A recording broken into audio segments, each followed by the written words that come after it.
बिस्मिल्लाहिर्रहमानिर्रहीम, अस्सलामुअलैकुम and a very good morning. Good morning public में आपको खुश आमदीद कहूँगी। मैं हूँ अदमला हसन। उम्मीद करते हैं आप बिल्कुल ठीक ठाक होंगे, मज़े में होंगे, आपकी सुबह अच्छी हुई होगी। आज भी जी बारिश की पेशगोई है और महकमा मौसमियात ने तो इस हवाले से हमें बता दिया है कि ये जो वीक है ये बारिशों से वाला ही रहेगा और इसमें बारिशों की जो इंटेंसिटी है वो भी ज़्यादा रहेगी।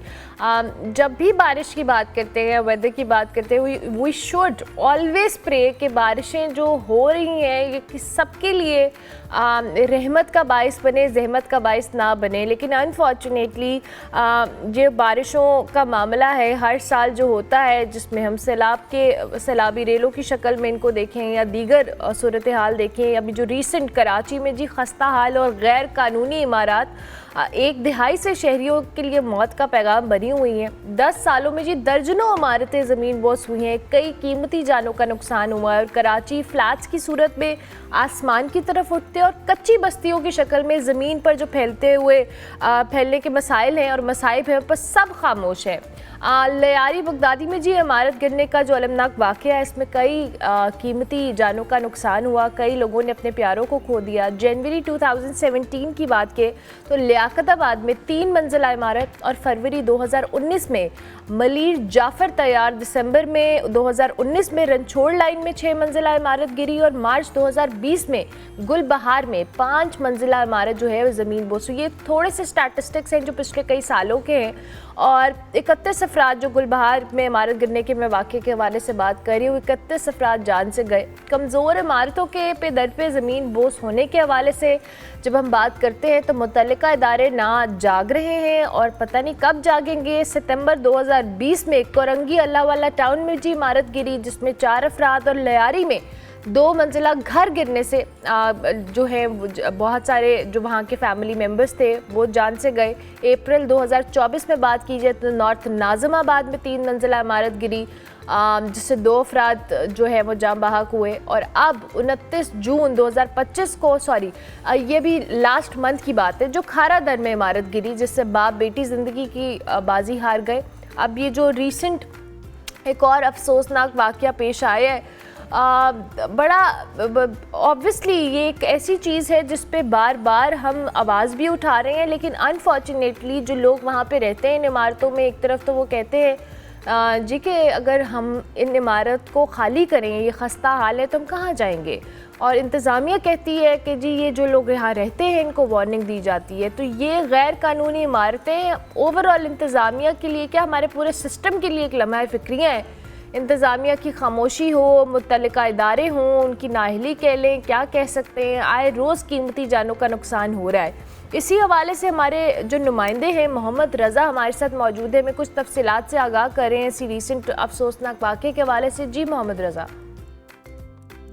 जी, इस वक्त मैं लियारी के इलाके बगदादी में उस मकाम पर मौजूद हूँ जहाँ अफसोसनाक सानिया पेश आया। इस सानिया के हवाले से मैं बात करने से पहले आपको आगाह करूं कि कोई हाल ही में 29 जून को भी अफसोसनाक वाक़या पेश आया था। इसी लियारी के अंदर फ्लैट की छत गिरने से बाप बेटी वो जहाँ बाक हुए थे, जबकि 2 अफराद इस वाक़े में ज़ख्मी भी हुए थे।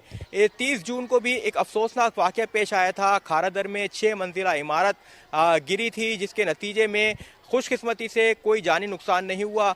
कुदरत शायद इंतज़ामिया को आगाह कर रही थी कि इस तरह के सानिया से बचने के लिए मुकम्मल तौर पर इंतज़ामात किए जाएं, लेकिन इंतज़ामिया की जानिब से खातिर खा कोई इंतज़ामात नहीं किए गए। यही वजह है कि अंधोनाक ये सानिया पेश आया। 50 घंटे गुजरने के बाद अब बाकायदा रेस्क्यू ऑपरेशन मुकम्मल कर लिया गया है। 48 घंटे बाद एक नौजवान जैद की लाश यहाँ से निकाली गई थी।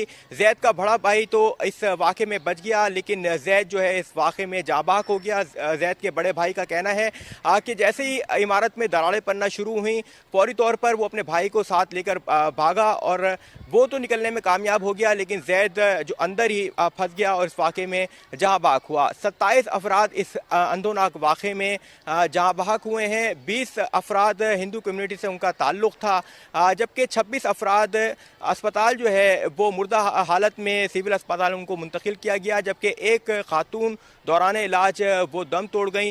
11 अफराद इस वाक़े में ज़ख्मी हुए, 10 को डिस्चार्ज कर दिया गया है, जबकि एक अब भी ज़ेर इलाज है।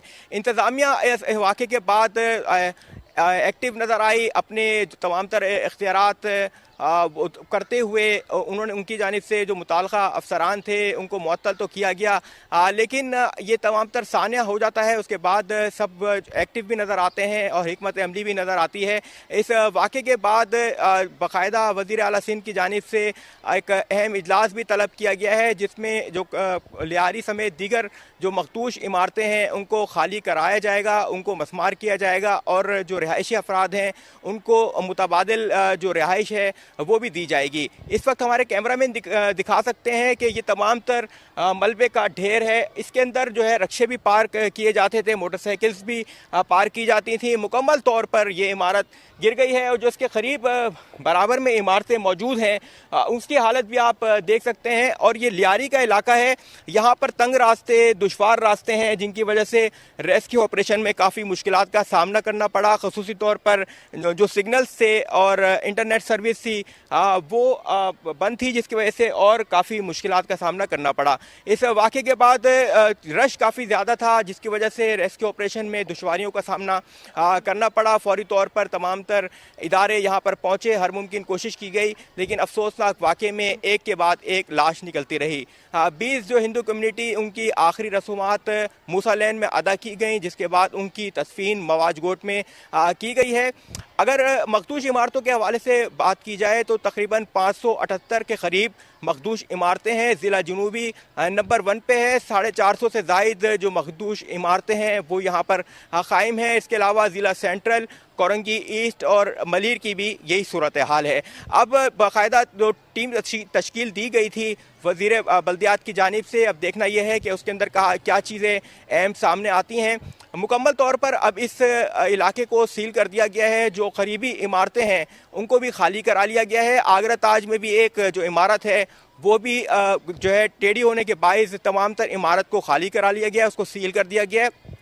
कुछ जो इमारतें हैं दीगर उनको भी खाली कराने का अब बाकायदा अमल शुरू किया जाएगा। ख़ासतौर तौर पर जो वहाँ की लाइट्स हैं और दीगर पानी के कनेक्शंस हैं वो भी मुनक़ता किए जाएंगे। और सिंध हुकूमत ये मुताल्लिक़ा जो अफसरान हैं वो दावा करते हैं कि नोटिस मखदूश इमारतों को दिए गए, लेकिन रिहायशी अफराद जो हैं वो इमारतें खाली नहीं करते। और रिहायशी अफराद हैं उनका ये कहना है कि कोई मुतबादिल उनके पास कोई जगह नहीं दी जाती, वो कई सालों से यहाँ पर रिहाइश पजीर हैं, वो किस तरह ये इमारतें जो है खाली करते हैं। यही तमाम तर सूरत हाल है जिस मकाम पर मैं मौजूद हूँ। और यहाँ पर बहुत ज़्यादा पतली गली है और इसी तरह की 6-6 मंजिला इमारतें मौजूद हैं।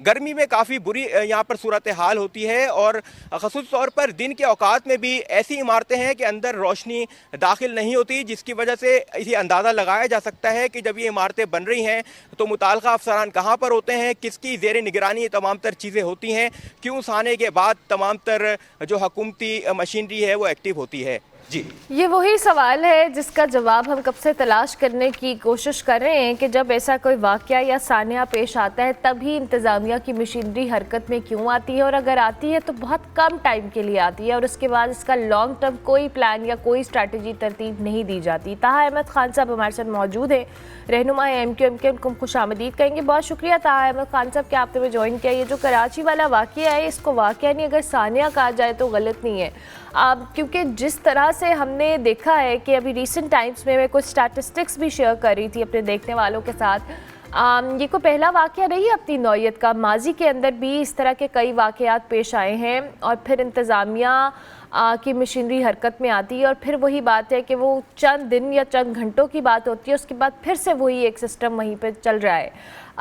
ये जो एक बिल्डिंग गिरी है, इस तरह की कई गैर कानूनी इमारतें कह लें, खस्ता इमारतें कह लें, जो यहाँ पे मौजूद हैं कराची जैसे शहर में, जिसमें लोग रह रहे हैं और एक अच्छी तादाद में लोग रह रहे हैं। अगर इस पे एक्शन नहीं लिया जा रहा तो क्यों नहीं लिया जा रहा, आप इस पे अपना कमेंट दीजिएगा।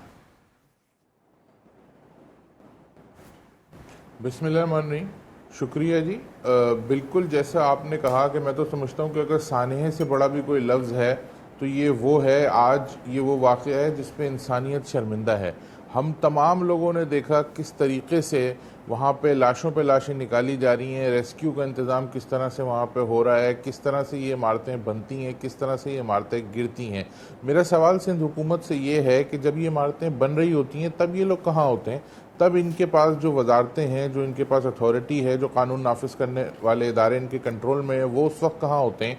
सिंध बिल्डिंग कंट्रोल अथॉरिटी कहाँ होती है? पुलिस कहाँ होती है? और रेगुलेटरी अथॉरिटीज़ कहाँ होती हैं?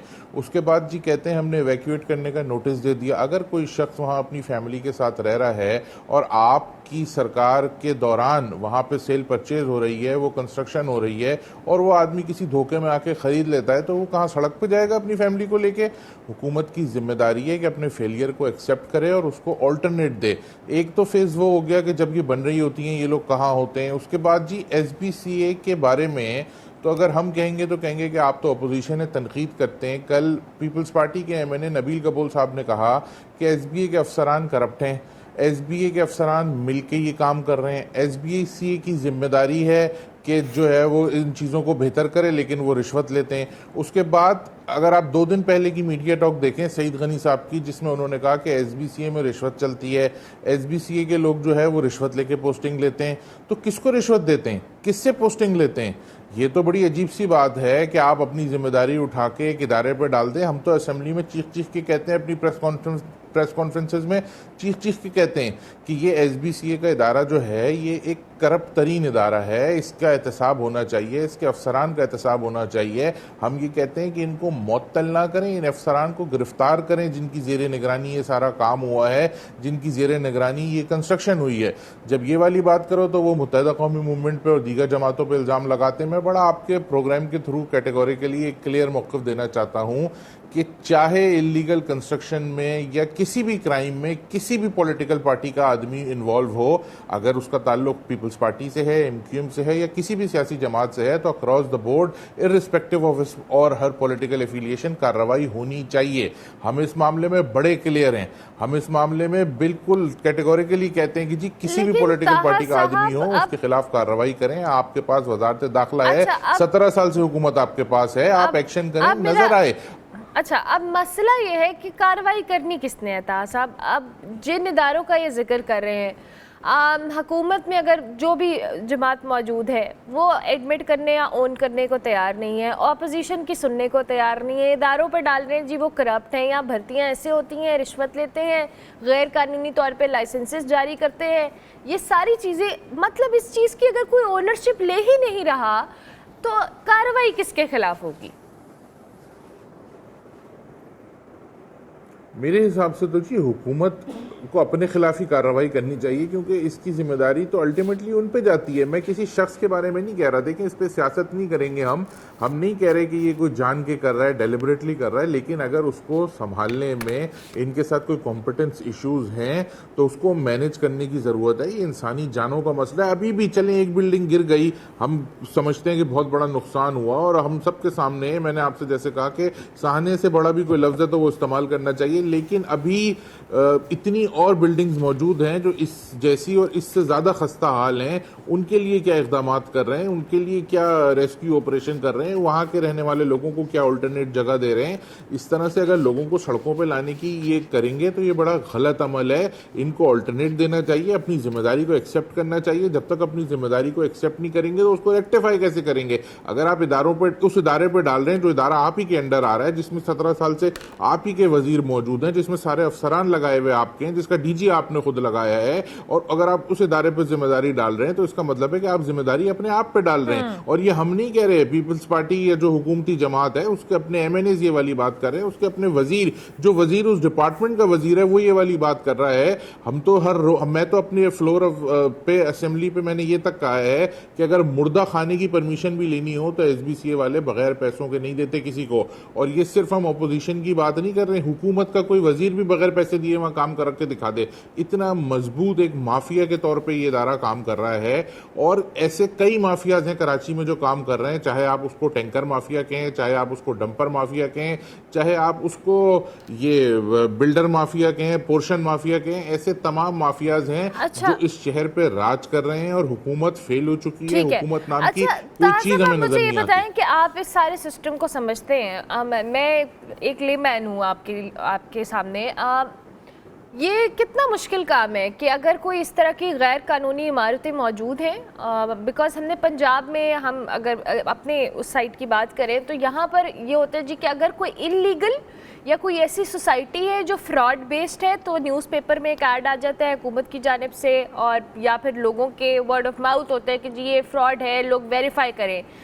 क्या कराची में ये पॉसिबल नहीं है या सिंध के अंदर ये पॉसिबल नहीं है कि अगर कोई ऐसी गैर कानूनी इमारत है, कोई ऐसा सिस्टम है जो इलीगल है और जहाँ पे आप लोगों को ये बताया जाए, या अगर जो लोग पहले बैठे हुए हैं उनको अल्टरनेट फिर हुकूमत प्रोवाइड कर दे कि जी वो बिल्डिंग खाली करे, फिर वो जाएं कहाँ? सड़क पे तो रह नहीं सकते वो।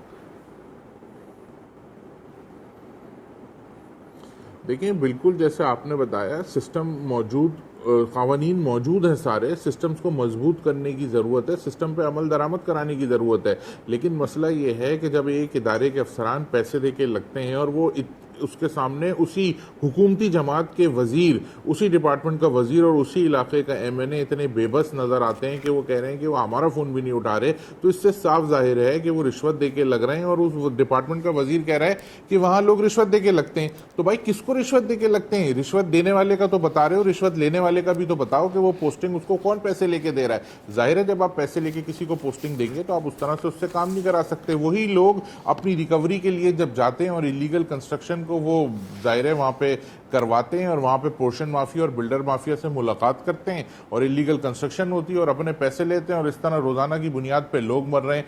इस हुकूमत की वजह से इस शहर का निज़ाम, इस सूबे का निज़ाम तबाह व बर्बाद होता जा रहा है। आप मुझे बताएं, कुत्ते के काटने की वैक्सीन नहीं है, गटर में मेन होल ना होने की वजह से गिर के लोग मर रहे हैं, डंपर के आगे आके लोग मर रहे हैं।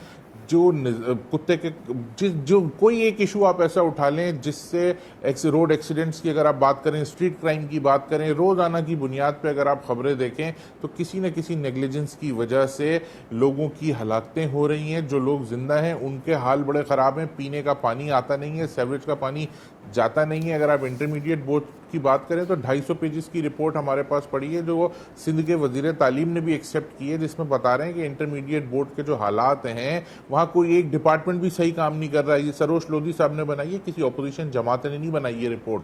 तो एमडी कैट का निज़ाम आपके सामने, इस शहर में जो हालात हैं वो सर्वाइवल बड़ा मुश्किल होता जा रहा है। हम इसमें कोई सियासत नहीं कर रहे हैं, ना हमें इसमें कोई सियासत करने का शौक है। अगर हमें सियासत करनी होती तो बहुत इसमें सियासत कर सकते थे, लेकिन ये एक इंसानी मसला है, हम इसको इंतजामी मसला समझते हैं। हम इसको बिल्कुल, मेरे पास वक्त ख़त्म हो गया है क्योंकि आपने ख़ुद भी बात की है। मैं हैरान हूँ, परेशान हूँ। मुझे तो लगता है हम सबको इज्तमाही तौर पर माफ़ी मांगने की ज़रूरत है। जो सलूक इस वक्त कराची के साथ हो रहा है, सिंध के साथ हो रहा है। कराची तो आप एक शहर की हम बात कर रहे हैं, खस्ता हाली जो इमारतें हैं उनकी हवाले से बात करें, एजुकेशन की भी ताहा साहब ने बात की, सीवरेज की बात की, मतलब जो चीज़ उठा लें कराची का, जो मसला देख लें, बुरा हाल है। और कौन इसको ठीक करेगा? क्योंकि अगर इस शहर की ओनरशिप लेने को कोई तैयार नहीं, ऑपोजिशन कहती है हमारी नहीं सुन रहे, हुकूमत कहती है हमारे पास वसाइल नहीं है, तो करना किसने है?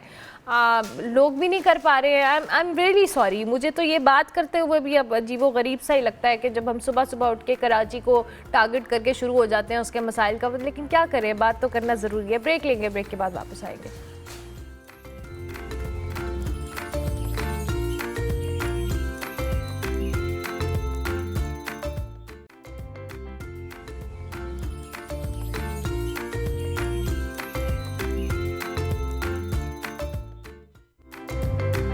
Welcome back to good morning public जी।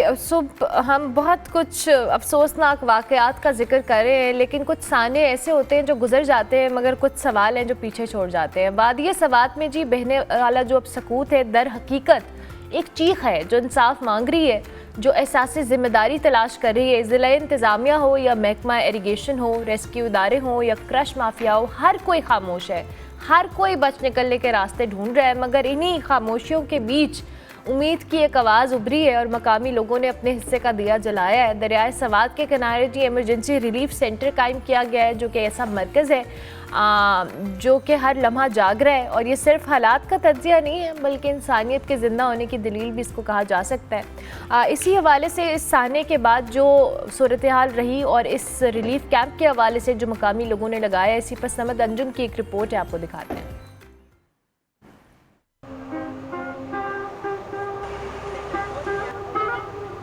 सानिहाई सवात के बाद वादी का सकूत सिर्फ खामोशी का नाम नहीं, ये एक चीख है जो पहाड़ों से टकरा रही है। ये एक सवाल है जो दरियाओं में बह गया। किसकी गफलत थी, कौन मुजरिम है, कोई नहीं बताता। हर तरफ खामोशियां बोल रही है, मगर इन खामोशियों के बीच कुछ आवाजें ऐसी भी थी जिन्होंने मदद के दिए जलाए।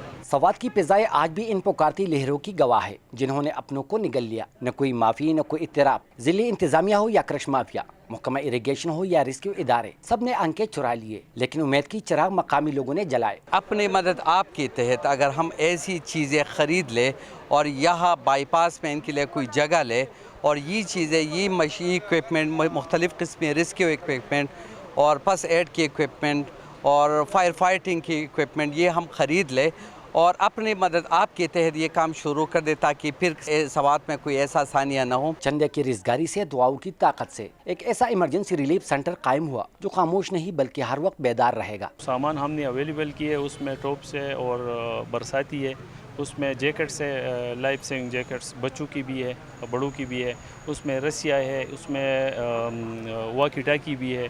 जितनी भी इक्विपमेंट्स यहाँ पे दरिया सवात में चाहिए तो हमने प्रोवाइड की। दरिया सवात के किनारे ये मरकज सिर्फ एक खेमा नहीं, ये इंसानियत की पुकार है, ये ज़मीर की बेदारी है। यहाँ रजाकार रेस्क्यू 11-22 के साथ शाना बशाना ड्यूटी देते हैं। कोई आफत आए या हादसा हो, ये टीम हरदम तैयार रहेगा, क्योंकि ये मरकज आवाम का है, दिलों से उठा है, दर्द से बना है। सबसे पहले तो ये अर्ज़ करना चाहता हूँ कि हुकूमत के पास वसाइल की कमी होगी, इसलिए हमारे जहन में ये बात आई कि हम भी एक रेस्क्यू रिलीफ सेंटर बनाएं जो हिलाल साहब की सरबराही में हो। चलाएंगे ये ख़ुद, क्योंकि हमारा तो इस फील्ड में कोई तजुर्बा है नहीं, तो हिलाल साहब है, इनके भाई हैं, इनके दोस्त हैं, वो इंशाल्लाह चलाएंगे और इनके अलावा और भी जितने इक्विपमेंट्स की ज़रूरत होगी तो हम इंशाल्लाह प्रोवाइड करेंगे। 400 से ज़ायद रज़ाकार, न तनख्वाह न कोई सिला, बस खिदमत का जज्बा और इंसानियत की खुशबू। हर एक ने अपनी ड्यूटी खुद चुनी है, जैसे फर्ज निभाने आए हो। ये वो लोग हैं जो लफ्ज़ हीरो को नया माने देते हैं, ये वो चराग है जो अंधेरों से लड़ने निकले हैं।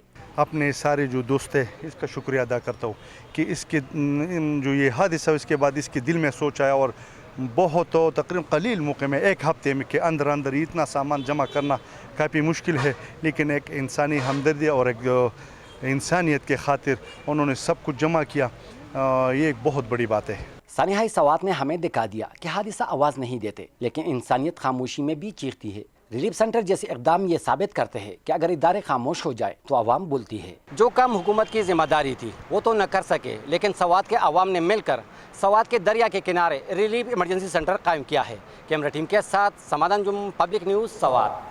समद अंजुम ने ये भी एंड पे जो एक एक्स्ट्रा दे दिया, उसमें कह दिया कि जो काम हुकूमत के करने वाले थे अब वो मकामी अफराद कर रहे हैं। ये सवात के बाईपास पर जहाँ कुछ दिन कबल हमने देखा कि कीमती जानें दरिया की बेरहम मौजों की नज़र हुई, वहीं पर अब टूटी इमारतें हों, खामोशियों सब नज़र आ रही है। फराज मुगल तर्जुमान वज़ीर आला KP के हमारे साथ मौजूद हैं, उनको खुश आमदीद कहेंगे। और उसके साथ साथ डॉक्टर शफकत मुनीर हमारे साथ मौजूद है, पॉलिसी स्पेशलिस्ट हैं, उनको भी खुश आमदीद कहेंगे। थैंक यू वेरी मच आप दोनों मेहमानों का। सबसे पहले तो मैं फराज साहब आपसे सवाल करूँगी, ये जो सानिया पेश आया है, हम इस पे कई दिनों से बात कर रहे हैं और ये बात तो अब एक बहुत बड़ा सवाल है कि जो इक़दाम अब किए जा रहे हैं और अगर हो रहे हैं तो ये अब क्यों किए जा रहे हैं, क्योंकि ये जो वाक़या है इसमें बहुत सारे ऐसे फैक्टर्स हैं जो आवाम के सामने हैं। हमें थोड़ा सा ब्रीफ कीजिएगा। तहकीकाती रिपोर्ट के हवाले से कहा गया था, क्या उसका रिज़ल्ट आया या मंजर आम पे आ गई है, वो मेरे नज़र से नहीं गुजरी। जी देखा जाए तो ये इंतहाई अफसोसनाक वाक़या जो सवात में पेश आया, पूरी कौम अफसुदा है और हम बसीयत एक हुकूमत हमें अफसोस होता है कि हम उन लोगों को नहीं बचा सके। जिसमें रेस्क्यू 1122 दीगर डिपार्टमेंट, तमाम तर डिपार्टमेंट उन इलाकों में काम कर रहे थे। सबसे पहले मैं आपको ये बताऊं कि ये जो सैलाब आया इस सवात रिवर में, तो ये कोई 1-2 किलोमीटर का रास्ता नहीं है, तकरीबन 150-200 किलोमीटर का रास्ता है। और ये जब फ्लड आता है तो ये फ्लड अपने साथ बड़े बड़े पत्थर और दरख्त लेकर आता है और इसमें स्विमिंग ही करके वहां पर पहुंचा जा सकता। बेशक के हमारी टीमें लेट पहुंची, चीजें की, लेकिन जो आखिर में जो 3 लोगों को बचाया गया था वो भी रेस्क्यू के लोगों को रेस्क्यू की टीम ने बचाया था। और इसके अलावा हम अब मुख्तलिफ जो चीज़ें हैं वो भी खरीद रहे हैं। उससे पहले हमारी जो रेस्क्यू टीम के पास तमाम तरह इक्विपमेंट्स होती है, तमाम तर डिविजनल हेडक्वार्टर्स में, डिस्ट्रिक्ट हेडक्वार्टर्स में तमाम तर वो वसाइल हुकूमत प्रोवाइड करती है जो कि उन इलाकों की रिक्वायरमेंट होती है। इसी तरह इस सवात के अंदर जहाँ पर ये बाईपास के ऊपर वाकया पेश आया है, इस रिवर के ऊपर भी हमारी इमरजेंसी व्हीकल पहुंची। उस इमरजेंसी व्हीकल के अंदर आग से बचाव का सामान होता है, उसमें दरिया सैलाबी सूरत हाल से निपटने के लिए सामान होता है।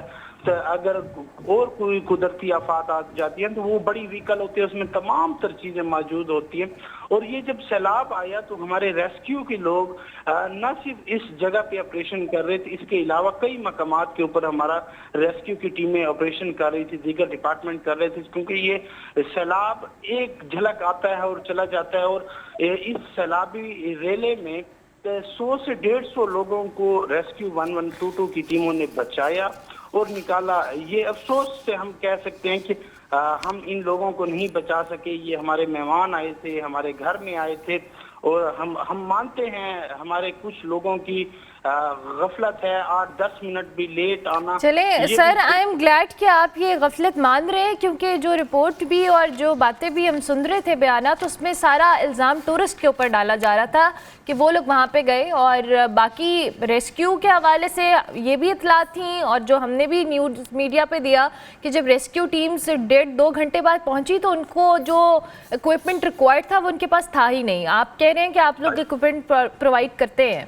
असल में ये जो सैलाबी रेला आया, इसकी टाइम ड्यूरेशन 30 से 45 मिनट के दौरानिया था।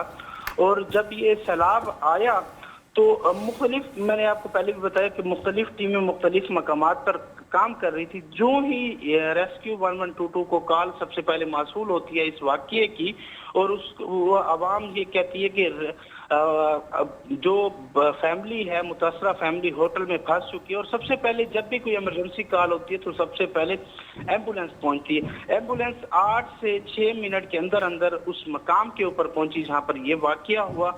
और जब रेस्क्यू के एहलकार वहां पर पहुंचे तो उन्होंने फौरी तौर पर अपने जो डिस्ट्रिक्ट ऑफिस है वहां पर इतला दी और उनको सिचुएशन चले फराज साहब, ये कहना तो बड़ा आसान है कि चलें जो हो गया सो हो गया, ये मेरे लिए भी और आपके लिए भी, लेकिन अब आगे क्या है? अब मैं फिर डॉक्टर साहब की तरफ भी जाऊंगी और मैं उनसे भी ज़रा तज्जिया लूँगी। अब क्या आप लोगों ने इसका, क्या आइंदा फ्यूचर में ऐसे हादसात या सानियात ना हो? क्योंकि अभी मकामी लोगों के हवाले से तो एक कैंप लगा है। अब KPK हुकूमत क्या कर रही है ये क्विकली हमें बता दें। अच्छा, खैबर पख्तूनख्वा हुकूमत, जिस तरह मैंने आपको पहले भी बताया कि हर डिविजनल हेडक्वार्टर के ऊपर इमरजेंसी व्हीकल्स होती है, दीगर व्हीकल्स होती हैं जो कि इमरजेंसी से निपटने के लिए काम कर रही होती है। इस वक्त जो खैबर पख्तूनख्वा हुकूमत ने इनिशिएटिव लिया है वो तमाम तर दरियाए सिंध हो, दरियाए सवात हो, जो भी दरियाए खैबर पख्तूनख्वा से गुजर रहे हैं उसमें हम मुख्तलिफ पॉइंट्स लगा रहे हैं। उसमें हम मुख्तलिफ जगहों के ऊपर कश्तियाँ प्रोवाइड कर रहे हैं, उसमें हम लाइफ जैकेटें प्रोवाइड कर रहे हैं, उसमें तमाम तर इक्विपमेंट्स वो जो ज़रूरत होती है, क्योंकि ये बहुत लंबा रिवर होता है, कोई 200-150 किलोमीटर पे मुहित होता है, क्योंकि यहाँ पर एहलकार नहीं पहुँच सकते हैं। तो इसमें हम अब डिप्यूट कर रहे हैं 2 से 4 एहलकार हर मकामात के ऊपर, क्योंकि जब भी कोई भी टूरिस्ट पॉइंट होता है तो वहाँ पर रेस्क्यू की टीमें भी मौजूद होती हैं, वहाँ पर दीगर टीमें भी मौजूद होती हैं, क्योंकि ये जो पॉइंट था ये कोई टूरिस्ट पॉइंट पे ये अफसोसनाक वाकया नहीं पेश आया। उसके अलावा अब खैबर पख्तूनख्वा हुकूमत जो है अब ड्रोन हम खरीद रहे हैं और इस वक्त मुख्तलिफ ड्रोन्स की हम चेकिंग कर रहे हैं। और जो ड्रोन्स हमें प्रिपेयर होंगे इन इलाकों में, जिस तरह सवात हो गया, डेरा इस्माइल खान हो गया, चित्राल हो गया, अपर दीर, लोअर दीर हो गया, साउथ वजीरिस्तान, नॉर्थ वजीरिस्तान, क्योंकि मुख्तलिफ इलाके हैं। अगर इनकी इन्वायरमेंट में वो ड्रोन फ्लाई हो सकते हैं, वो चल सकते हैं, तो वो हम मुख्तलिफ कंपनी से मंगवा रहे हैं, चेक कर रहे हैं, तो वो हम ड्रोन्स ले रहे हैं। वो ड्रोन्स जो हैं न सिर्फ लाइफ जैकेटें, खाने पीने का सामान पहुंचाएंगी, वो पाकिस्तान की तारीख में सबसे पहला ड्रोन खैबर पख्तूनख्वा हुकूमत ले रही है, जो कि आम आदमी। सर, अगर इसके बाद भी हमने पाकिस्तान की तारीख का पहला ड्रोन लेने का क्रेडिट लेना है तो फिर सुभान अल्लाह है। लेकिन बहुत शुक्रिया फराज मुगल साहब कि आपने वक्त दिया। डॉक्टर साहब, मैं आपकी तरफ आऊँगी। ये जो भी फराज मुगल साहब ने बात की है, जिसमें वो कह रहे हैं जी हम पाकिस्तान की तारीख का पहला ड्रोन ख़रीदने जा रहे हैं। ड्रोन तो चलें ले ही लेंगे, लेकिन इससे पहले जो वहाँ पे इंतज़ामात या थे मामलात, वो हम सबकी आंखों के सामने थे और आपने भी देखा होगा। मैं ज़रा थोड़ा सा चाहूँगी कि इस वक्त आप एनालिसिस दें कि वहाँ जो हुकूमती पॉलिसी है या टूरिस्ट पॉइंट ऑफ व्यू से देखा जाए, जो हुकूमती ज़िम्मेदारियाँ हैं वो क्या थी और उनको किस तरीके से अदा किया। एक ओवरऑल एनालिसिस हमारे सामने रखिएगा।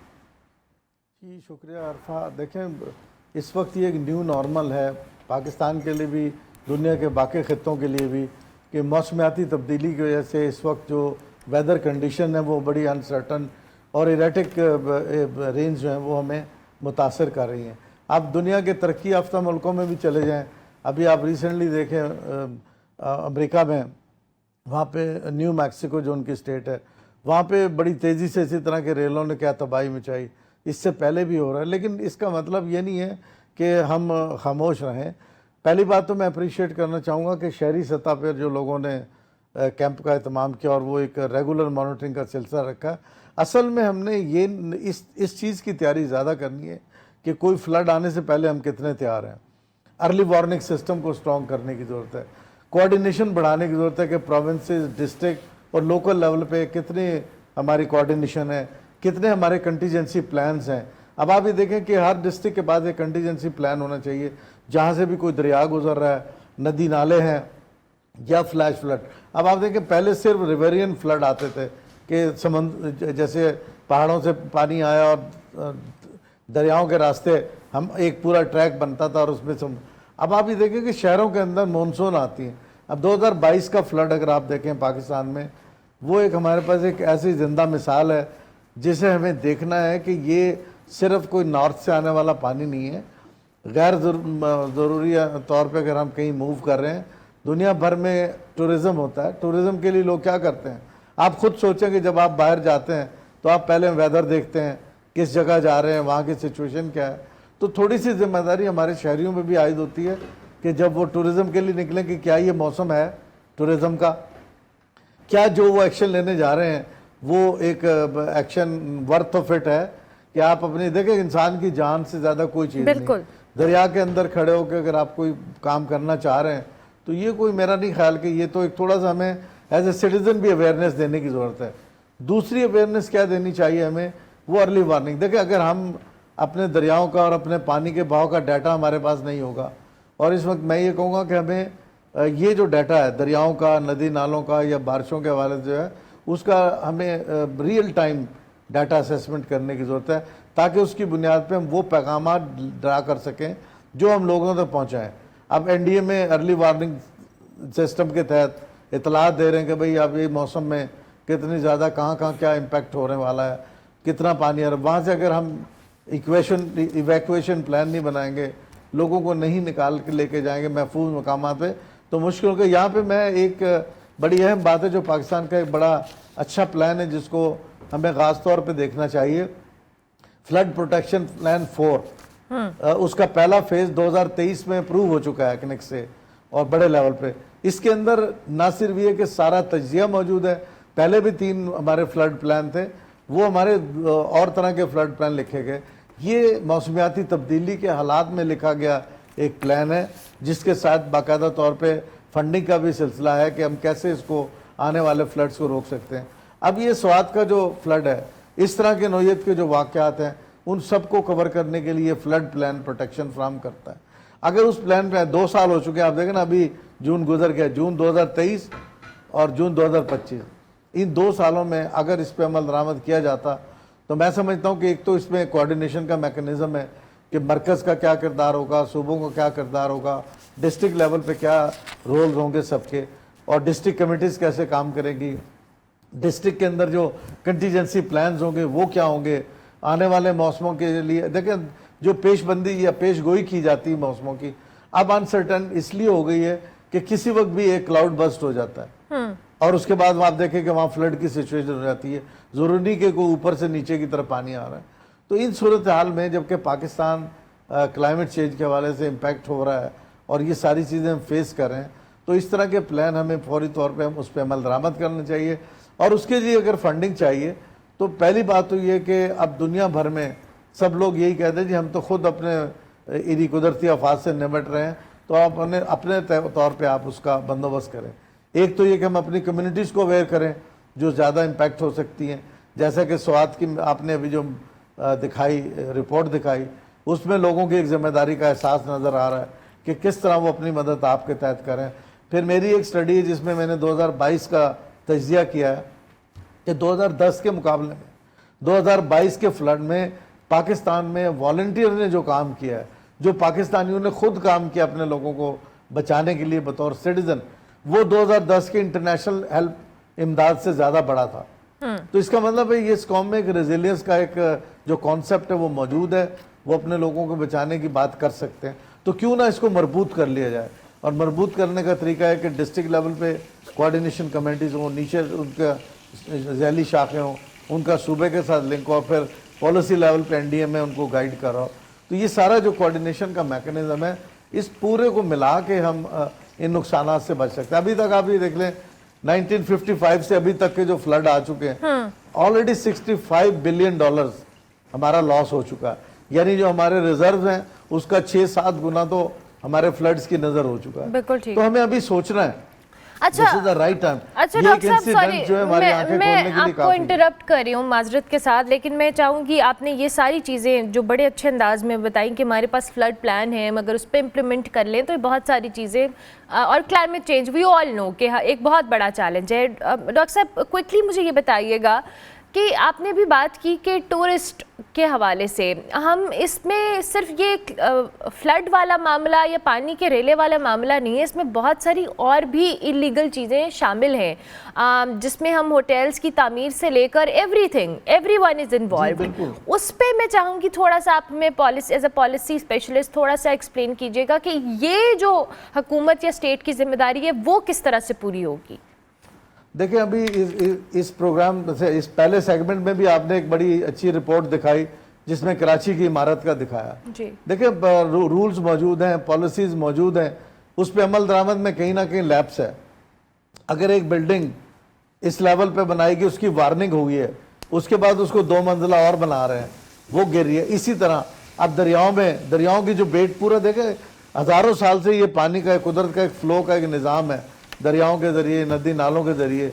अब उसमें अगर आप कंस्ट्रक्शन करेंगे, आप देखें कि इस्लामाबाद में 2 साल पहले 3 साल पहले आपने देखा कि जो पानी के बहाव पे बने हुए इमारतें थी वो, और वहाँ से वो कॉलोनियाँ बनी, वहाँ से किस तरीके से गाड़ियाँ बह के जा रही थी। यानी अर्बन फ्लडिंग जो है वो एक रियलिटी है, हमें न्यू नॉर्मल के तौर पर इसको देखना है। फिर हमें ये देखना है कि अपने शहरों में क्लीनिंग का जो निज़ाम है, ड्रेनेज का निज़ाम है, उसको अपडेट करें, क्योंकि जब फ्लड इस अर्बन यानी लोकली जनरेटेड वेदर कंडीशन की वजह से अगर फ्लड आ रहे हैं, फ्लैश फ्लड या अर्बन फ्लडिंग हो रही है, तो हमने अपनी तामीरात का सिलसिला बदलना होगा, हमें महफूज तामीरात की तरफ जाना होगा, और ख़ास तौर पे जो एनवायरनमेंट फ्रेंडली तामीरात हैं, चाहे वो घर बना रहे हो, प्लाजा बना रहे हो या कोई और चीज़ है। अब हमने देखा कि दरिया के या जो वाटर बॉडीज़ हैं उनके फ़्लो के ऊपर बनाई जा रही हैं बिल्डिंगें, उनके फ़्लो पे कॉलोनियाँ बनाई जा रही हैं। तो अल्टीमेटली क्या होगा, जब वो दरिया ने अपना नेचुरल वे लेना है, जब कभी भी हो सकता है 4-5 साल वहाँ पे कोई वेव ना आए, लेकिन अचानक आपने देखा कि ये स्वात करेवा में जो आया एक फ्लड का रेला, तो इसलिए हमें अपने बिल्डिंग प्लान्स और अपनी सारी चीज़ों को, जब तक हम एनवायरनमेंट असेसमेंट नहीं कराएंगे किसी प्रोजेक्ट की और उसकी वायबिलिटी चेक नहीं करेंगे अगेंस्ट डिजास्टर, उस वक्त तक मैं नहीं समझता कि हम लोगों को ज़्यादा बचा सकेंगे। हमें लोगों को बचाना है, प्रॉपर्टीज़ को बचाना है। अब दुनिया में हम ये नहीं कह सकते कि सैलाब रोक देंगे या ये कि हम और जो कुदरती आफात हैं उनको रोक सकते हैं, वो तो एक फिनोमिना है। हमने उससे बचने के लिए तैयारी करनी है, एंटीसिपेटरी एक्शन लेना है। एंटीसिपेटरी एक्शन में हम पहले से तैयारी करें। ठीक हो गया, thank you very much doctor साहब, बहुत शुक्रिया कि आपने अर्ली इन द मॉर्निंग हमें ज्वाइन किया। डॉक्टर शफकत मुनीर हमारे साथ मौजूद थे, पॉलिसी स्पेशलिस्ट हैं और मुख्तलिफ मौज़ूआत के ऊपर, सबसे बढ़कर क्लाइमेट चेंज रिलेटेड पॉलिसीज़ के ऊपर बात कर रहे थे। हम ब्रेक लेंगे, ब्रेक के बाद वापस आएंगे।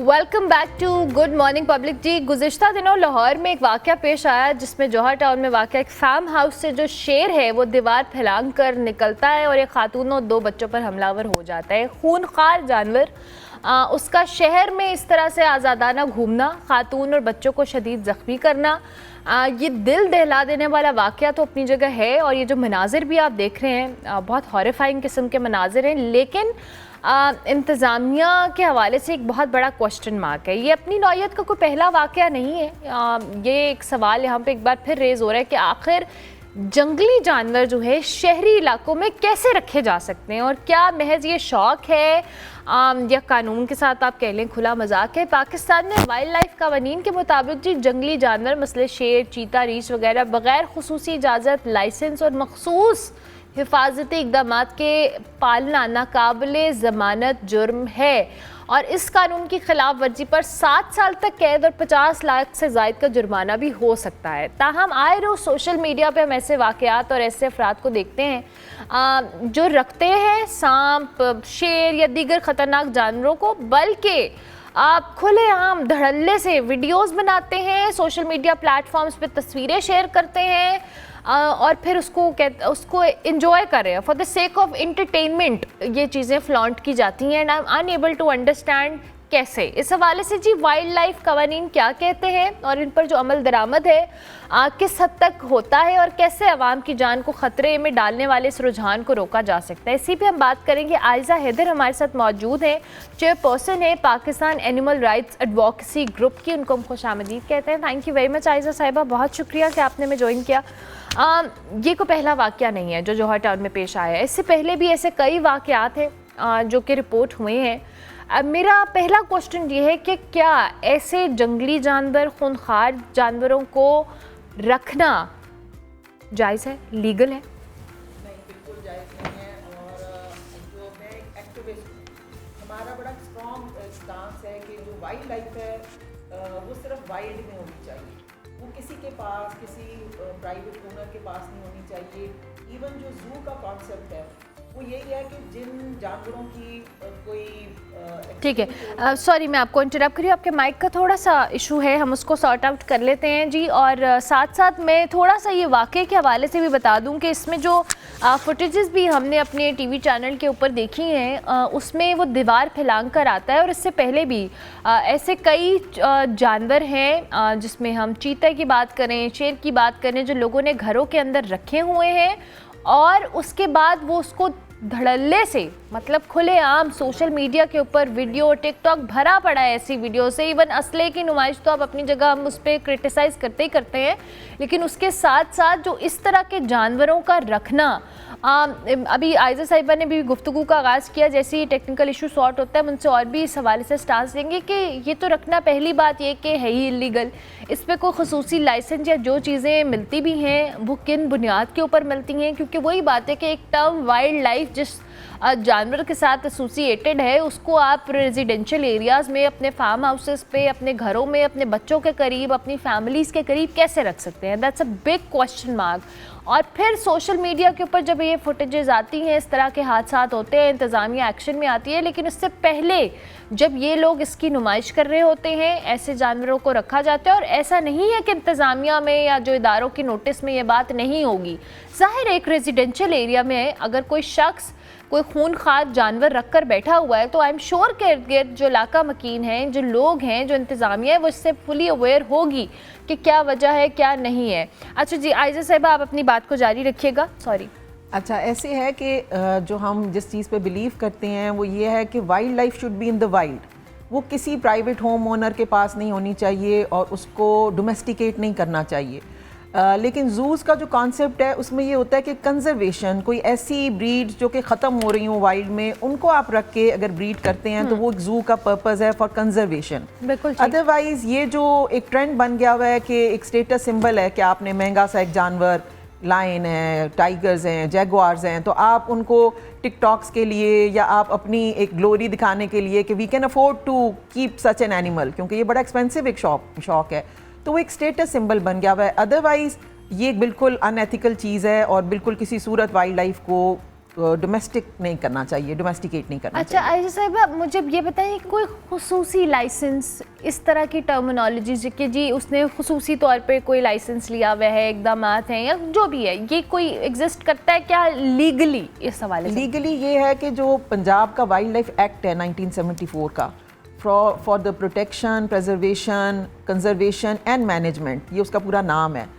उसमें आपने कुछ शेड्यूल्स बनाए होते हैं, उसमें वाइल्ड लाइफ डिपार्टमेंट लाइसेंस देता है, लेकिन लाइसेंस देता है ब्रीडिंग फार्म्स के लिए।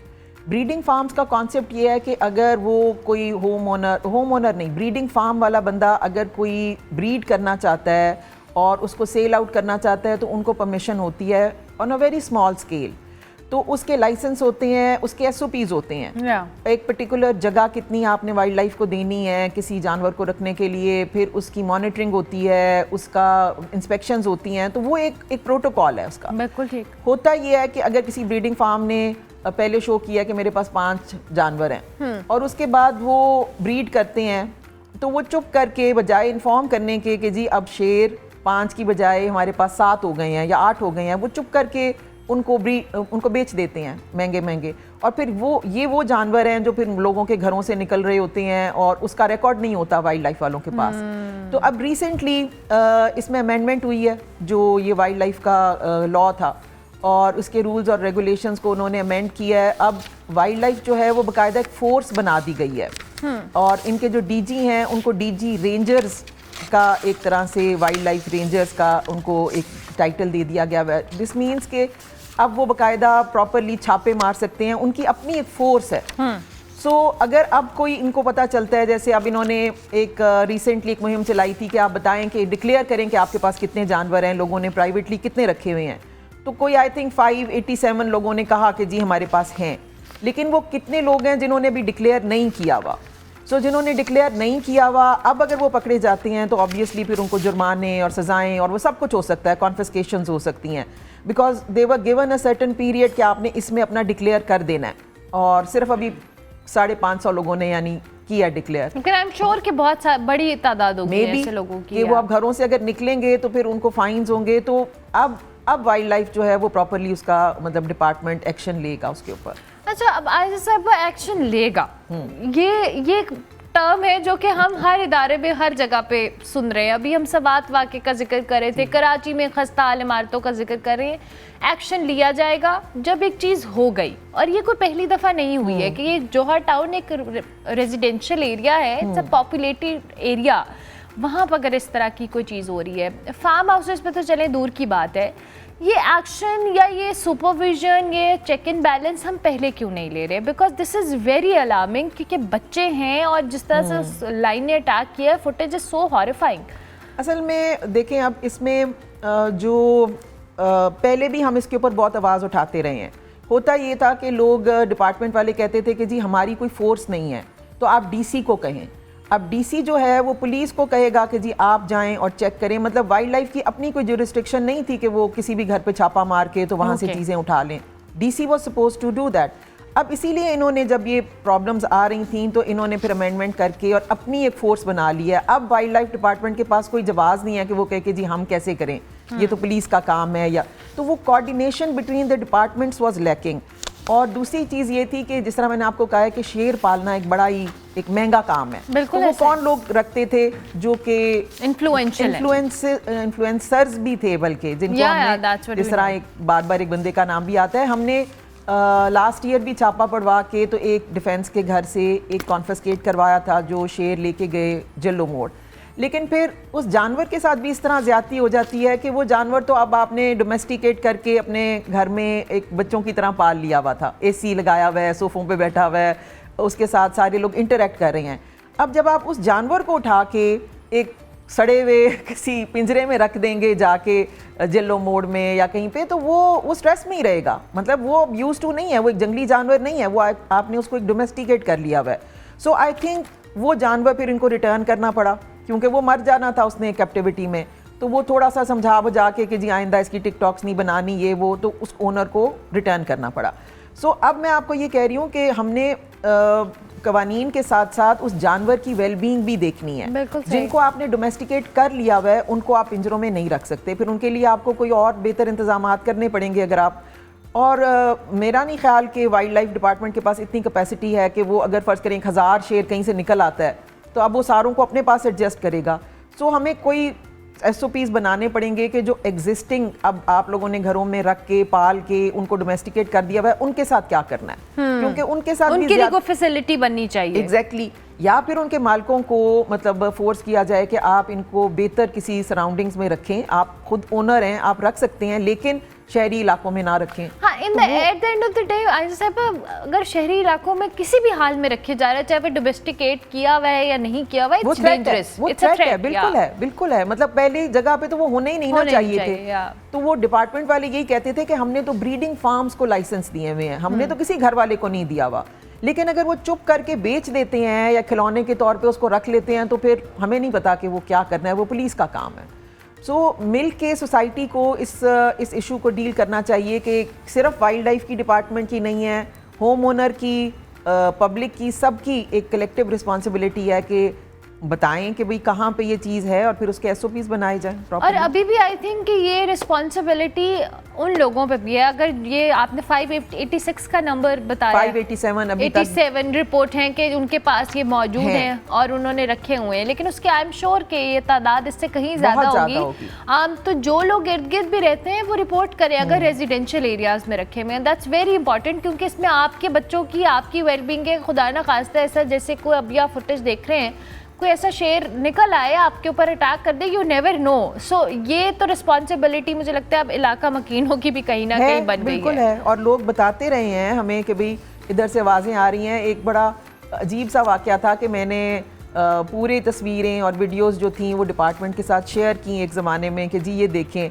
तो जब उन्होंने फिज़िकली जाके चेक किया तो रिपोर्ट उनकी ये थी कि नहीं जी कुत्ते रखे हुए थे उन्होंने, हालांकि वो शेर के दहाड़ने की आवाज़ें आ रही थी। लोगों ने वीडियोस बना के भेजी कि ये देखें पीछे पिंजरे बने हुए थे। लेकिन फिर वही बात हो जाती है ना कि अब हमने फिर पुलिसिंग करनी है वाइल्ड लाइफ डिपार्टमेंट की या पुलिस की कि वो खुद भी कोई अपनी जिम्मेदारी को उस चीज़ को समझेंगे। तो पब्लिक अगर इन्फॉर्म करती भी है तो काम तो डिपार्टमेंट्स ने आगे करना है, और अगर वो उसमें सही काम नहीं करे तो कहीं ना कहीं ये नुकसानदेह बात है। इसलिए कि हम सारा वक्त हमारे ज़हन में ये बात होनी चाहिए कि जो रखते हैं वो ज़बरदस्त पैसे वाले और इन्फ्लुएंशियल लोग होते हैं, तो उनके लिए फिर मसलों को इस तरह रिजॉल्व करना ज़रा कोई मुश्किल नहीं होता। ठीक हो गया। Thank you very much Ayesha साहिबा, बहुत शुक्रिया कि आप तशरीफ़ लाएँ। एंड आई एम श्योर कि ये जो एक्टिविस्ट हैं ये तो अपना काम कर रही हैं, इसमें इदारों का, वाइल्ड लाइफ का रोल बड़ा इंपॉर्टेंट है। और अगर आप भी अपने रेजिडेंशियल एरियाज़ में कोई ऐसी चीज़ आप ऑब्जर्व कर रहे हैं तो प्लीज़ फ़ौरन मुतल्लिका इदारे को, अपनी पुलिस को इन्फॉर्म करें ताकि आप और आप खुद भी सेफ़ रहें, आपके बच्चे भी सेफ़ रहें, और जो लोग ये रख रहे हैं उन पे आफरीन है, क्योंकि ये ऐसे वाइल्ड जानवर को घरों के अंदर रखना आप अपने बच्चों को और अपनी फैमिलीज़ को तो ख़तरे में डाल रहे हैं। जो इर्द गिर्द के लोग हैं उनको भी आप कहीं ना कहीं प्रोन कर रहे हैं towards this threat, and that's very very dangerous. हमें ब्रेक लेनी है, ब्रेक के बाद वापस आएंगे।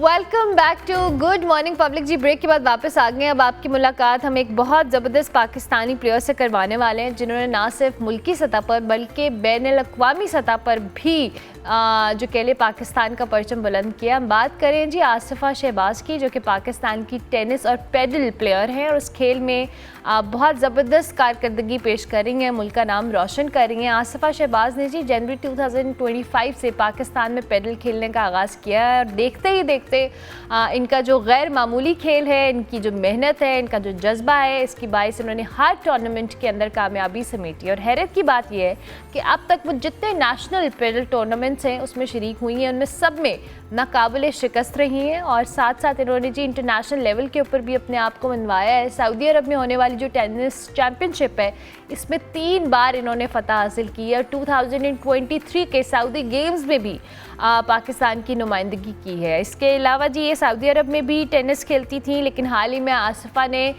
जो कराची की बेस्ट पेडल टीम है उसको शिकस्त दी है और इस वक्त हमारे साथ आसिफा मौजूद है, उनको हम खुश आमदीद कहेंगे। अस्सलाम वालेकुम। वालेकुम अस्सलाम। कैसी हैं आसिफा आप? अल्हम्दुलिल्लाह ठीक। सबसे पहले thank you inviting me. Thank you so much for joining us, बहुत अच्छा लग रहा है। आसिफा ज़रा हमें अपने जर्नी के हवाले से बताएं, कब से आप टेनिस और पैडल खेल रही हैं और अभी आप रिसेंटली पाकिस्तान में भी पैडल खेलना शुरू हुई हैं? तकरीबन 10 years before I started tennis और पैडल को तकरीबन 3 साल पहले मैंने स्टार्ट किया था सऊदी अरब में, बट अभी लाहौर में स्टार्ट किया मुझे जनवरी 2025 में। तो अभी जितने भी टूर्नामेंट खेले हैं तकरीबन सारे जीते हैं अभी। ज़बरदस्त। तो मुझे बताएं टेनिस खेलने का आगाज़ कैसे हुआ? आपकी फैमिली में ऑलरेडी कोई था इस स्पोर्ट के अंदर, you were the only one?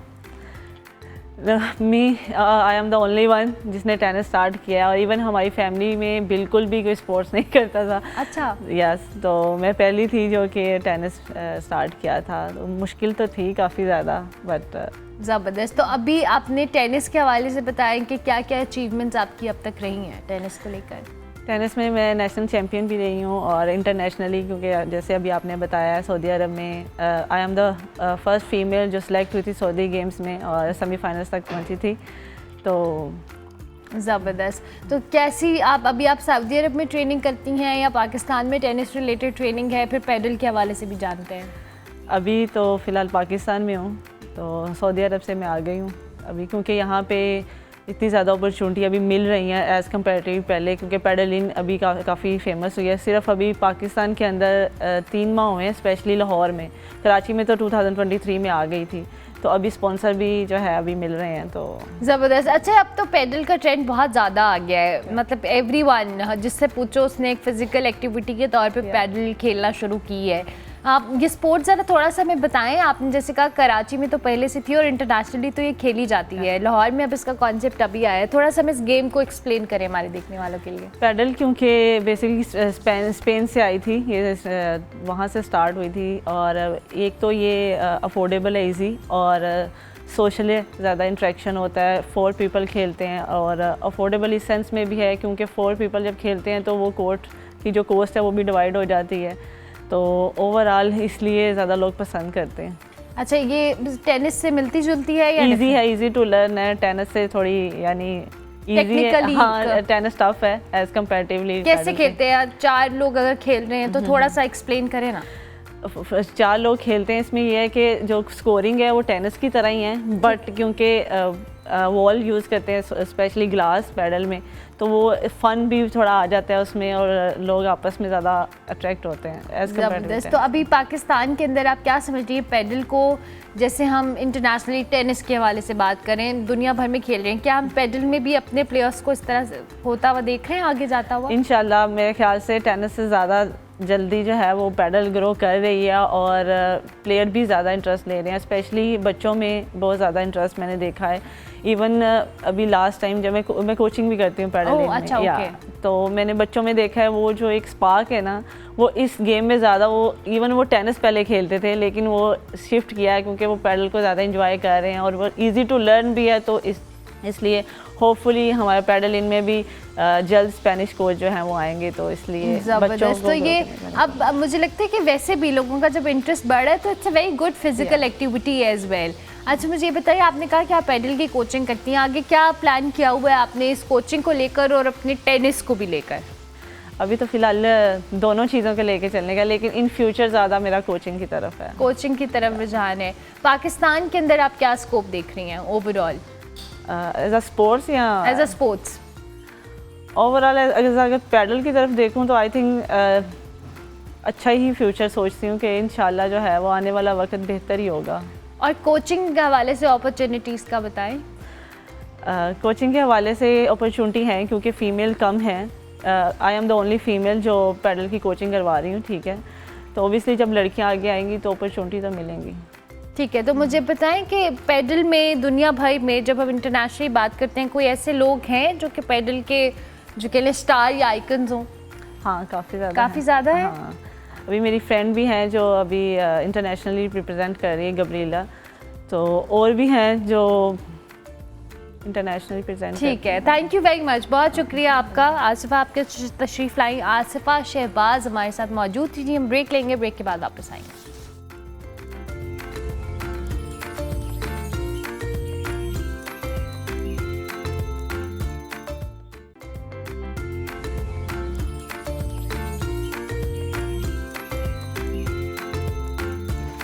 Welcome back to good morning public ji. आज काफ़ी दिनों के बाद हमारे किचन में शेफ़ जब्बार शाह साहब आए हैं। अस्सलाम वालेकुम जी। वालेकुम सलाम मैम। क्या बना है आज आपके किचन में? आज क्रंची स्टफ चिकन बना रहा हूँ मैं। क्रंची स्टफ चिकन, और इसकी क्या रेसिपी है? इसमें मैदा है, अंडे हैं, कॉर्नफ्लोर है और चीज़ है। ठीक और है। वाइट पेपर और ओरिगानो है इसमें। वाइट पेपर और ओरिगानो। और इसमें क्या कर रहे हैं आप? थोड़ा प्रोसेस हमें एक्सप्लेन करें। मैंने सबसे पहले चिकन को कटिंग किया है, उसके अंदर मशरूम और ब्लैक ओलिव्स की फिलिंग की है और बैटर बनाया इसका चीज़ को क्रश किया है। इसमें मैदा और अंडे और कॉर्नफ्लोर और ओरिगानो मिक्स करने के बाद बैटर बना लिया है। अब इसको डीप फ्राई कर रहा हूँ। ठीक है, डीप फ्राई करें और ये रेडी है, फाइनल प्रेजेंटेशन ये है। ज़बरदस्त। चलें, थैंक यू वेरी मच, बहुत शुक्रिया। इसके साथ साथ जी आज हम एक बड़े इंपॉर्टेंट टॉपिक के ऊपर बात करने वाले हैं। वो टॉपिक ये कि हमारी रोज़मर्रा की ज़िंदगी के अंदर एक आम सी शिकायत हो चुकी है कि हमारी कमर में दर्द हो रहा है, गर्दन में कुछ खिंचाव है, जोड़ों की तकलीफ़ है या किसी चोट का दर्द है, जो कि विंटर्स के अंदर बहुत ज़्यादा ट्रिगर हो जाता है और अक्सर लोग फौरी आराम के लिए पेन किलर ले लेते हैं। लेकिन क्या ये जो टेम्प्रेरी हम पेन किलर से रिलीफ लेते हैं कि हमारी सेहत को लंबे अरसे के लिए तो कोई नुकसान नहीं पहुंचा रहा है? एक बहुत बड़ा सवाल है और आज के शो में इस पर तो बात करेंगे। लेकिन बहुत सारी ऐसी चीज़ें भी हैं जो कि पेन मैनेजमेंट के ज़ुमरे में आती हैं और आप उसको किस तरह से मैनेज कर सकते हैं। कभी कभी हम काम वर्क प्लेस पे होते हैं, हमारे पॉस्चर्स ऐसे होते हैं, वरना मोबाइल फ़ोन हैं, घरों में बैठे हैं, कुछ बहुत ज़्यादा चीज़ें और वीकनेस रिलेटेड भी कुछ फैक्टर्स हैं। आज हम इस पे बात करेंगे कि फिजियोथेरेपी जो है क्या वो पेन किलर्स का मुतबादिल साबित हो सकती है, या पेन मैनेजमेंट जो है उसको क्या, इस टर्म का मतलब क्या है। इसके लिए हमारे साथ डॉक्टर नायाब अब्दुल गफूर मौजूद हैं, क्लिनिकल फिजियोथेरेपिस्ट हैं और इसके साथ साथ पेन मैनेजमेंट एक्सपर्ट हैं। अस्सलाम वालेकुम डॉक्टर नायाब, कैसी हैं आप? बिल्कुल ठीक, thank you so much for having me. Thank you so much for joining us. Doctor Nayab, मुझे थोड़ा सा बताएं कि ये जो हम आम रूटीन में बहुत ज़्यादा सुनते हैं, मेरी कमर में दर्द है, शोल्डर्स में कुछ खिंचाव है, क्यों होता है, और फिर हम इसकी ज़रा पेन मैनेजमेंट पे भी आते हैं। बेसिकली जो पेन है ये एक सिग्नल होता है, आपकी बॉडी सिग्नल देती है कि कुछ गलत होने जा रहा है आपके साथ ना। ठीक है, अगर कहीं बॉडी पेन है, मैं अपने पेशेंट्स को भी ये कहती हूँ कि अगर कोई पेन है तो दैट्स नॉट मीन कि आप जो है पैनाडोल ले लेंगे, पैरासीटामोल ले लेंगे और आप ठीक हो जाएंगे। हर बीमारी का हल पैनाडोल नहीं होता। This is a very important thing जो कि हमारी आवाम को जानना ज़रूरी है और अवेयरनेस भी बहुत कम है। मैंने अभी कुछ दिनों पहले ही स्क्रॉल करी थी इंस्टाग्राम, और क्योंकि मैं ब्लॉगर भी हूँ तो मैं उस चीज़ में बड़ा नोटिस लेती हूँ कंटेंट रिलेटेड ना, तो वो वहाँ पे बताया जा रहा था कि बस आप पैनाडोल लेंगे और आप ठीक हो जाएंगे। और वो लड़की 2 दिन तक लगातार पैनाडोल लेती रही है, उसको माइग्रेन का इशू भी रहा। फिर with the passage of time आपको पता है इसके साइड इफ़ेक्ट्स बहुत ज़्यादा होते हैं। आपकी बॉडी कैपेसिटी होती है, आपके ऑर्गन्स वर्क कर रहे होते हैं। अल्लाह पाक ने बहुत खूबसूरत निज़ाम बनाया हुआ है आपके बॉडी का ना, तो उसकी जब आप लिमिट क्रॉस करते हैं ना तो वो ना साइड इफ़ेक्ट उसके आते ही आते हैं। फॉर एग्जांपल अगर आप पैनाडोल का इस्तेमाल बहुत ज़्यादा रूटीन में यूज़ करते हैं, अगर सर में दर्द हो रही है पैनाडोल खा रहे हैं, बॉडी पेन हो रही है पैनाडोल खा रहे हैं, तो उससे क्या होता है वो लीवर पे अफेक्ट करती है, आपकी किडनीज पे अफेक्ट करती है, which is very harmful for your self. आप अपने आप से उतना ही प्यार करें जितना अल्लाह ताला आपसे प्यार करते हैं। तो ये चीज़ आप बहुत इंपॉर्टेंट है, हमारे लोगों में ये चीज़ की बहुत कमी है। आई वुड सजेस्ट कि आप लोग प्लीज़ इस चीज़ पे थोड़ा सा नोटिस करें। अगर आपकी पेन बहुत ज़्यादा हो रही है, लगातार एक चीज़ से गुजर रहे हैं, आप अपने डॉक्टर से कंसल्ट करें। अगर आपको नहीं पता चल रहा, आप हॉस्पिटल चले जाएं, उनको अपनी सिम्टम साइंस का बताएं, क्योंकि अगर पेन हो रही है ये भी साइंस सिम्टम्स में आता है। ठीक है, तो आप बताएंगे, उसके रिलेट आपको जो है ट्रीटमेंट दिया जाएगा। और फिजियोथेरेपी एक बहुत अच्छा ट्रीटमेंट है, ये हम लोग without surgery, without medication treatment करते हैं। अल्लाह पाक की ये कह लें कि हमारे पे अनायत भी है और इस प्रोफेशन को मैं बहुत प्राउडली प्रेजेंट भी करती हूँ सोशल मीडिया पे भी। तो मैं यही कहूँगी कि आप फिजियोथेरेपी के सेशन लेकर देखें। एकदम से रिलीफ नहीं आ जाता। हाँ, बहुत सीवियर कंडीशन में हम पेन किलर जो है रिकमेंड भी कर देते हैं। वही बात होगी कि doctor recommendation is very important in your life. अगर आप अपने डॉक्टर से झूठ बोल के मेडिसिन ले लेते हैं ना, तो वो आपके लिए हार्मफुल है। डॉक्टर का कुछ नहीं जाएगा, उसने पैसे लेने और उसने इस काम कर देना अपना। तो इसीलिए इस चीज़ को प्रमोट नहीं करना चाहिए। हाँ, मेडिकेशन एक फार्मूला के तौर पे बनाई जाती है। हर मेडिकेशन का अपना फार्मूला होता है, उसको एक लिमिट टाइम के लिए और यूज़फुल तरीके से इस्तेमाल करना चाहिए। अच्छा, मुझे डॉक्टर साहब ये बताएंगे, ज़ाहिर है फिजियोथेरेपी क्या है बेसिकली, बहुत सारे लोगों के लिए मैं जानती हूँ, बहुत सारे लोग नहीं जानते होंगे कि फिजियोथेरेपी कितनी इफेक्टिव होती है, इसके कितने सेशंस लेने होते हैं और कौन कौन सी पेन को मैनेज करने के लिए we can opt for physiotherapy. For sure. अच्छा, फिजियोथेरेपी एक ऐसी फील्ड है जिसमें हम सर्जरी और विदाउट मेडिकेशन जो है ट्रीट तो करते हैं, एक अलग बात होगी। इस फील्ड में आप जो है ना रूट कॉज को जानते हो, किसी दर्द की क्या वजह है, वो किस वजह से आ रहा है, वो किस लिए पेन रेडिएट कर रहा है आपकी बॉडी में, उस चीज़ का मकसद हम जानते हैं। ठीक है, मैनुअली हम थेरेपी करते हैं, हम इसमें डिफरेंट प्रोटोकॉल्स को फॉलो करते हुए डिफरेंट टेक्निक्स अप्लाई करते हैं। फॉर एग्जांपल, अब शाटिका का पेशेंट आता है, बैक पेन का पेशेंट आता है, नेक पेन का पेशेंट आता है, तो हम उसी के अकॉर्डिंगली, अब देखें सर्वाइकल पेन सवेयर भी हो सकता है, किसी को बहुत माइनर इनिशियल स्टेज पे भी हो सकता है, तो अकॉर्डिंग टू सिचुएशन हम रिकमेंडेशन देते हैं, असेसमेंट्स करते हैं। फिर हमारे जो उनसे टेस्ट होते हैं उसमें विटामिन डी वगैरह तो हम नॉर्मली हर डॉक्टर करवाते हैं, लेकिन जो फिजियोथेरेपी में टेस्ट होते हैं वो डिफरेंट होते हैं, वो हम मैनुअली कर रहे होते हैं। ठीक है, फॉर एग्जांपल कि अब जब नेक का पेन हो रहा है, ठीक है, हम अपने पेशेंट को पहले प्रॉपर पूछेंगे कि भाई आप कोई पिलो तो ऐसा यूज़ नहीं कर रहे जिसकी वजह से आपकी स्टिफनेस आ रही है नेक पे, क्या आपका पोस्चर तो नहीं गलत है जिसकी वजह से आपका जो नेक है वो अपनी करेक्ट पोस्चर को छोड़ के गलत होता जा रहा है। आप क्योंकि काफ़ी लोग ना मोबाइल बहुत ज़्यादा यूज़ करते हैं, और आपने जब लगातार मोबाइल यूज़ करना है तो आपके नेक स्टिफनेस होनी है, आपके नेक में दर्द होनी है, आपकी बैक पेन भी होनी है। तो इस चीज़ को ओवरकम करने के लिए हम लोग कुछ सेशंस लेते हैं। अब सेशंस कितने टाइम के लिए होते हैं ये अकॉर्डिंग टू पेशेंट होता है। अगर तो वेयर किस्म की पेन है, फॉर एग्जांपल अगर वो लंबर पेन के साथ आया है, बहुत ज़्यादा पेन है, तो हम उसके अकॉर्डिंगली उनको बताएंगे कि भाई फिजियोथेरेपी एकदम से मैजिक नहीं कर देता, आप 10 भी हो सकते हैं सेशंस, और आप 3-4 डेज़ में भी ठीक हो सकते हैं। It's totally depend on your disease कि वो कितनी देर में हो जाए ठीक। अक्यूट पेशेंट्स को मैं ये कहती हूँ जिनकी अक्यूट पेन होती है, अभी इनिशियली होती है, तो उनको हम फिजियोथेरेपी से बहुत ज़्यादा जल्दी कर सकते हैं। अच्छा, मुझे डॉक्टर ने पता है बहुत सारे लोग ये कंप्लेन करते हैं कि खुदा ना खास्ता, जैसे आई थिंक कि बहुत सारे लोगों को कभी एक्सीडेंट हुआ है, कोई फ्रैक्चर हुआ है, तो विंटर्स के अंदर उनकी पेन बहुत ज़्यादा ट्रिगर होती है। क्या ये भी फिजियोथेरेपी से क्योर हो सकती है? बिल्कुल हो सकती है, क्योंकि देखिए पेन रिलेटेड ही, क्योंकि मैं पेन मैनेजमेंट एक्सपर्ट हूँ, तो इसलिए मैं यही सजेस्ट करती हूँ कि आपको कोई भी जोड़ों का दर्द हो रहा है, पट्टों का खिंचाव हो रहा है, नी पेन है, नेक पेन है, किसी किस्म की भी पेन है, आप अपने डॉक्टर से, फिजियोथेरेपिस्ट से कंसल्ट करें, वो आपके कुछ टेस्ट करवाएगा। हम लोग जो है बोन डेंसिटी टेस्ट भी करवाते हैं, हम विटामिन डी के, B12 के भी टेस्ट करवाते हैं, जिसमें आइडेंटिफाई हो जाता है। और समटाइम्स हमें MRI भी रिक्वायर्ड होता है, लेकिन क्योंकि हम मैनुअली ज़्यादा करते हैं तो हम अपने टेस्ट को जो है ज़्यादा प्रेफर करते हैं, और उसकी असेसमेंट के अकॉर्डिंगली डायग्नोसिस किया जाता है। और ठीक है। और ये जो बहुत सारे लोग आपको देख रहे हैं, मैं चाहूँगी हमारे प्लेटफॉर्म से anything you want to say regarding physiotherapy और pain management. For sure, I would suggest my all juniors के आप लोग बिल्कुल डिसहार्ट ना हो, ये फील्ड बहुत ज़बरदस्त है, एंड आप यकीन माने कि इस फील्ड में अगर आप ऑनेस्ट होकर चलेंगे तो आपको ये बहुत फ़ायदा देगी। इवन दो कि अगर आप नहीं आगे बढ़ेंगे तो हमारी आवाम में अवेयरनेस नहीं आएगी, लोग पैनाडोल खाते रह जाएंगे और उनको हार्ट अटैक आता रह जाएगा, और ये चीज़ की अवेयरनेस आप पैदा कर सकते हैं। और यहाँ आने का मकसद और ये तमाम चीज़ें एलेबोरेट करने का मकसद यही था कि हमारी आवाम को हमारे थ्रू, क्योंकि हम मेडिकल प्रोफेशनल से रिलेटेड हैं, तो हमारी जिम्मेदारी बनती है कि इनको आगाही दी जाए। Thank you very much doctor Nayab, बहुत शुक्रिया कि आप तशरीफ़ लाएं। जी, प्रोग्राम का वक्त ख़त्म हो रहा है, मैं आपसे इजाज़त लूँगी, लेकिन जाते जाते आपको गली सर्जन सिंह दिल्ली दरवाजे के अंदर लेके चलेंगे, जो एक बहुत ही खूबसूरत गली है, जिसको वर्ल्ड सिटी अथॉरिटी ने बड़े इसकी असली हालत में रिस्टोर किया है। लेकिन यहाँ पर बहुत खूबसूरत चीज़ें, उन्हीं खूबसूरत चीज़ों में एक दुकान भी है जिसकी सैर करवा रहे हैं दानिश मुनीर। आप ये रिपोर्ट देखें, मैं आपसे मिलूँगी कल, तब तक के लिए अल्लाह हाफ़िज़।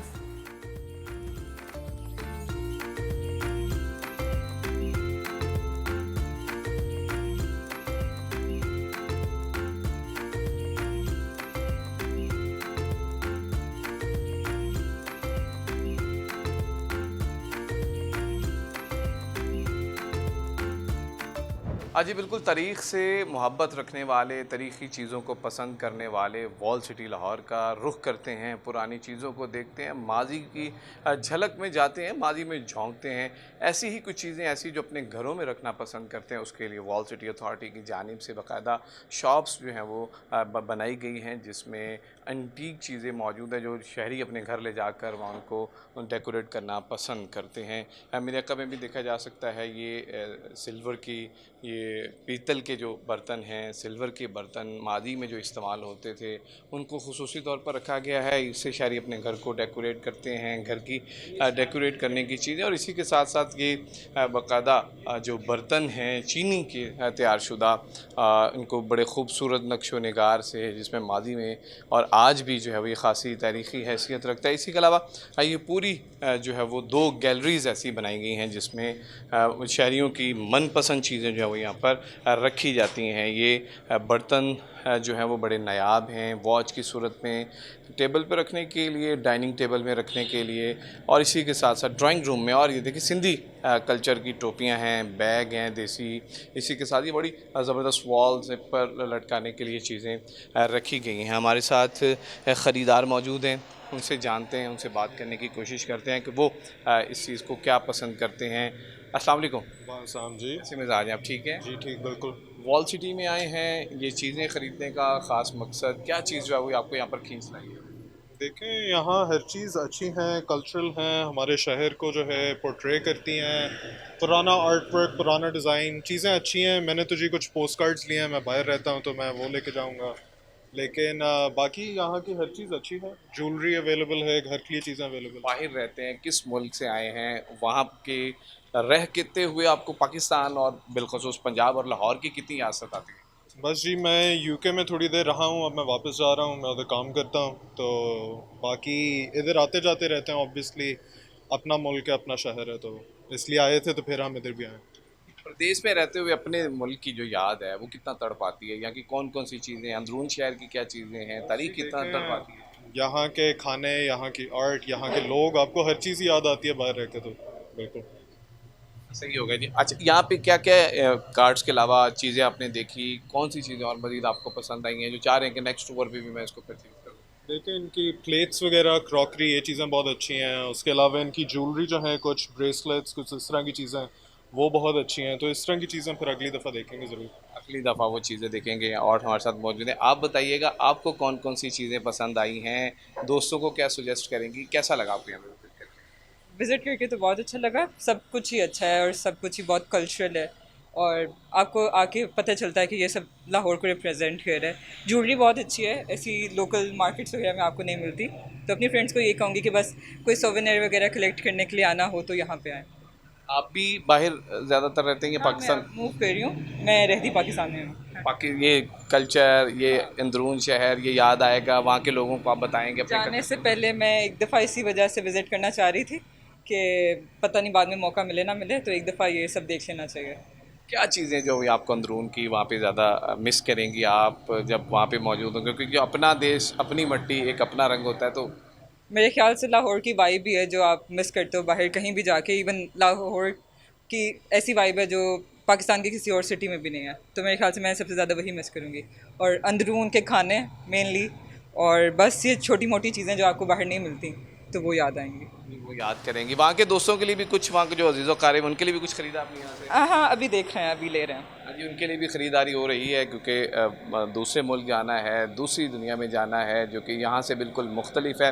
वहाँ पर अपने मुल्क, अपनी मट्टी और अपने असासाजात के साथ जो है वो मुंसलिक रहने के लिए जो है वो इन सारी चीज़ों को समेटने के लिए, और आखिरी टाइम जो है जो कि लाहौर में कुछ दिन में रहते हैं, तो ये बड़े असासा होता है कि अपने मुल्क की चीज़ें। मैं आपको और भी दिखवाता हूँ कि ये यहाँ पर छोटे छोटे बच्चों के लिए, बड़ी ख़वातीन के लिए, छोटे बच्चों के लिए एंटीक ज्वेलरी मौजूद है, नायाब किस्म की अंगूठियाँ मौजूद हैं, ये ब्रेसलेट्स मौजूद हैं, पायलें मौजूद हैं, और इन्हीं के साथ जो बच्चों के खिलौने हैं उनको भी एक बड़ी जो है वो रखा गया की चैन्स की सूरत में, जिसको शहरी बड़े पसंद करते हैं। इस तरफ अगर आप देखा जाए तो एक ट्रक आर्ट का बाकायदा पूरा सिस्टम मौजूद है। छोटे छोटे ट्रक जो है वो ये पुरानी दीवारों को नया करके इसके ऊपर मुज़य्यन किए गए हैं। माजी के जो चौबदार हैं, जो उस वक़्त के बादशाह थे, जो उस वक़्त का एक मकबूल लिबास होता था, उसको भी यहाँ पे ख़ुसूसी तौर पर रखा गया है।